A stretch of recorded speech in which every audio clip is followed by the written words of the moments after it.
ये सारी चीजें चेक करेंगे कि इनके अगर ये रेडिएशन परमिसिबल लिमिट से ऊपर हो गया, दे विल डिपॉजिट 1 करोड़ रुपये पर हेड, क्योंकि जिंदगी की तो कीमत नहीं होती ना सर। सीधा आप कहिए कि हर आदमी के मरने पे 1 करोड़, इंजरी सस्टेन करने पे 2 करोड़, क्योंकि वो तो बेचारा जिंदा लाश हो जाएगा। हम अब भी फिक्स कर देते हैं, जिस दिन मिसहैप होगा कोई ट्रायल नहीं, कुछ नहीं, सीधा पैसा जमा करो। किसी के चिथड़े इकट्ठे करके उसको जिंदा कर पाएंगे? एक आदमी अपने परिवार के जाने वाले का शोक मनाएगा कि कोर्ट कचहरी के चक्कर काटेगा? अभी आप यहाँ पे खड़े होके वो अपने नई स्टोरियां मत बनाइए। What is your reply? The laws have been superseded. That is my. बस होगी बहस। And also, भगवान बचाए कॉर्पोरेशन को sir. This is what I can say, sir.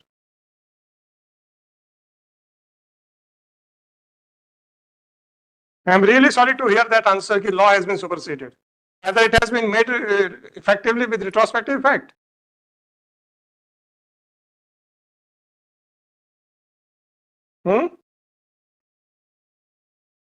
आपको तारीखें स्पेसिफिकली करके बता दी गई हैं। आपने 17/5/12 को एडमिट किया कि their towers are in existence. The rules have come into force with effect from 16/10/2012, 5 months after your admission. Whatever law was in force on 17/5/2012, at least that would prevail, na? What was the law? Lord, I see instructions in this, Lord. But forget about the instructions. I am not going to adjourn the cases. ठीक है sir. 26.4 sir, I will remand the matter, clarifying the legal situation that on 17/5/2012, since your towers were already in existence, so the rules came into force subsequent thereto. Therefore, the law which was in force on the day of at least 17/5/2012 will prevail. Right? Now, it is a disputed question of fact that when did you make an application for permission and when did you construct the towers? Therefore, for that limited purposes, I would remand the matter back to the Commissioner Municipal Corporation. You may file your elaborate reply that pointing out the date on the day on which you made an application for grant of NOC. And when the construction was raised, and if it is found that your construction was as per the provisions of 293, then no further action would be required. अगर किसी को radiation से बीमारी होती है तो 1-1 करोड़ पे आप देंगे। मेक अ स्टेटमेंट सर, मैं लाइसेंस फी बिल्कुल खत्म कर देता हूँ, that there is no need to regulate. ये सारी चीजें चेक करेंगे कि इनके अगर ये रेडिएशन परमिसिबल लिमिट से ऊपर हो गया, दे विल डिपॉजिट 1 करोड़ रुपये पर हेड, क्योंकि जिंदगी की तो कीमत नहीं होती ना सर। आप बताओ, फिर ऑफर करो।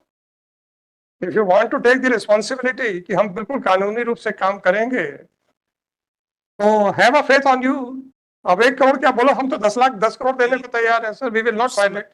उस समय 3,000 रुपए प्रति टावर प्रति वर्ष की फी हमने नेम इसमें, which is my lord very nominal. अरे साहब कह रहे हैं ना, they will comply all the norms. ये कभी भी रूल्स का एक्ट का वायलेशन नहीं करेंगे, परमिसिबल लिमिट्स के बाहर रेडिएशन नहीं जाने देंगे, और अगर जाएगा तो then they will pay this much of amount to the residents. तो हमें नहीं मालूम, हवा आएगी, टावर उड़ जाएगा, किसी का घर चला जाएगा, किसी की जान चली जाएगी, हम इतना पैसा देंगे। आप बताओ ना, ऑफर दे दो, हम सारा लिख देते हैं। आप अंडरटेकिंग तो दे दो। नहीं दोगे ना, खुद देखोगे नहीं, दूसरे को देखने दोगे नहीं, और 3,000 रुपए पर साल में भी तकलीफ हुए पड़ी है। अब तो थोड़ा बढ़ जाएगा उससे। अरे कोई बात नहीं, 30 कर देना। 30 रुपए है, 30,000 नहीं। Whatever it is your prerogative. आप तो मुझे तो बताइए, लाइसेंस फी और टैक्स में क्या अंतर होता है सर? सर आप लाइसेंस फी से बचना चाहते हो ना, कैसे, किस ग्राउंड्स के ऊपर बचोगे? Because sir, we only needs to pay one time NOC fees. NOC किस बात की होती है? NOC from the local और करेक्ट इरेक्शन ऑफ बिल्डिंग ना, और ये जो हैजार्डस चीजें हैं, इसका जो रेगुलेट करने का प्रोविजन है वो कहाँ जाएगा? सेक्शन 66(1)(e है सर। किसने सोचा था कि भोपाल में गैस ट्रेजेडी हो जाएगी? किसने सोचा था सर? अभी तक उसके पर शर्मा जी, किसी ने सोचा था? नहीं सोचा था। कितने लोग मर गए, कितने लोग आज भी सफर कर रहे हैं because of the diseases on account of the poisonous gas, right? Leak क्यों हुई? Because of ill management. और अगर ये कहते हैं हम रेगुलेट करेंगे, आपकी चीजों को हम मॉनिटर करेंगे ताकि कोई मिसहैप में नॉट टेकन प्लेस, आप कहते हैं आप मत देखिए, कोई बात नहीं। मैंने इनसे यही पूछा कि आप बताइए कि जैसे भोपाल में गैस ट्रेजेडी हुई, वैसे कोई अगर इंसिडेंट होता है कि to what extent you will accept your liability? क्यों मुकदमे हम बनाएं? सीधा आप कहिए कि हर आदमी के मरने पे 1 करोड़, इंजरी सस्टेन करने पे 2 करोड़, क्योंकि वो तो बेचारा जिंदा लाश हो जाएगा, हम देंगे। हम अब भी फिक्स कर देते हैं, जिस दिन मिसहैप होगा कोई ट्रायल नहीं, कुछ नहीं, सीधा पैसा जमा करो। अरे if you are so sure about your establishment and if your competence के साथ हम इतनी सिक्योरिटी मेजर्स लेके चलते हैं, ये हो ही नहीं सकता, it is next to impossible.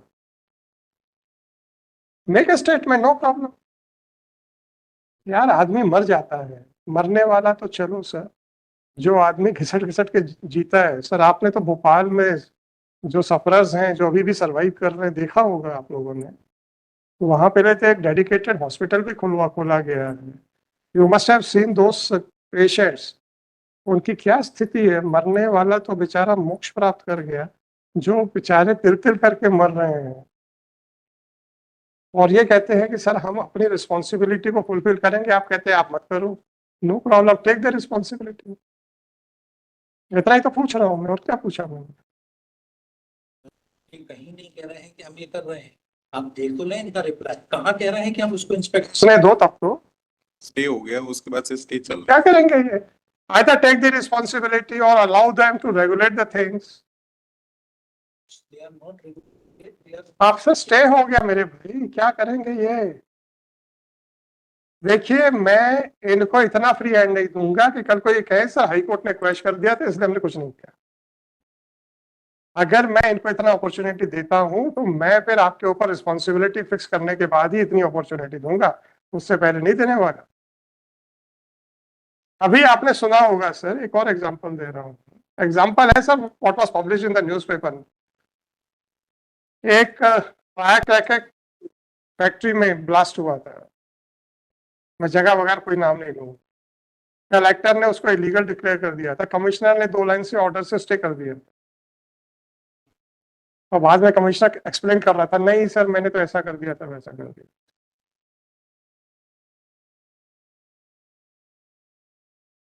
क्या आप किसी आदमी को जिंदा कर पाएंगे? किसी का टूटा हुआ हाथ जोड़ पाएंगे? कुछ नहीं कर पाएंगे सर। किसी के चिथड़े इकट्ठे करके उसको जिंदा कर पाएंगे? अनफॉर्चुनेटली हमारे लिए लोगों की जिंदगी की कोई कीमत बची नहीं है, ऐसा लग रहा है। Just for peanuts. No difficulty sir, please fix a responsibility for yourself that we will indemnify the state agencies by making payment of this much of amount to the persons who would lose their life or the persons who would suffer on account of excessive radiation or fall off of your establishment. हम मुकदमे में फिर आप पीड़ित को फिर court में भेज दें, जाओ ट्रायल लड़ते रहो। तो नहीं, मेरे यहाँ से नहीं होगा। एक आदमी अपने परिवार के जाने वाले का शोक मनाएगा कि कोर्ट कचहरी के चक्कर काटेगा? आप बता दीजिए सर। एक तो सर आपका कहना है कि भाई कोई रेवेन्यू जनरेट नहीं होता है। I don't know Sharma ji, I have not said anything on my own. Whatever was told to me, I am reacting on that. You are right that they are not generating any revenue, they are not providing any service, they are useless pillars. ये मैंने अपने मन से जोड़ा है, They are not providing any, was if that they are not, itself is not a commercial. yes. If they are not providing any service, they are not generating any revenue, then they are like a useless pillars. So please get rid of those pillars immediately, sir. That is not. शाम तक निकाले ही लो sir आपको, नहीं निकालना ना. चलो आगे और कौन से केसेस हैं? That is the issue in this regard. Sir Sharma ji, मैंने कुछ नहीं बोला, आपने बोला था, मैंने आपकी बात स्वीकार कर ली. और कुछ सर? Challenge in this मैं petition, समझ गया ना, देख लिया ना, demand raised by the municipal corporation annexure. देख लिया मेरे भाई, देख लिया. And both these demand does not say that the license is being levied as being hazardous. कोई बात नहीं sir, It is altogether a new stand taken by the municipal. No problem sir. मैं तो आपकी ये बात लिखूंगा कि yes, if it exceeds the radiation exceeds the permissible limit, then it will be a hazardous unit.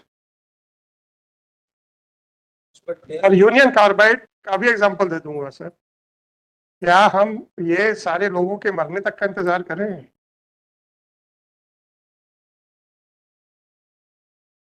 Sir उसमें kindly see- एक चीज मैं आपको बताऊं सर, एक चीज बताऊं.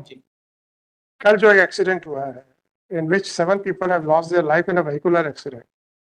सोशल मीडिया के ऊपर एक वीडियो था without any voice. 2 persons were crying like anything. बिना आवाज के भी दिल दहल जाता है कि एक डेड बॉडी को अपने गोद में रख के जिस तरीके से रो रहे थे. देखना सर, वो वीडियो अवेलेबल है, आपके कुछ न्यूज़पेपर्स के भी साइट के ऊपर अवेलेबल है, देखिएगा सर. बस इतना समझ लीजिए, जब कोई भी अपना गवाता है तो उस बचने वाले की क्या स्थिति होगी.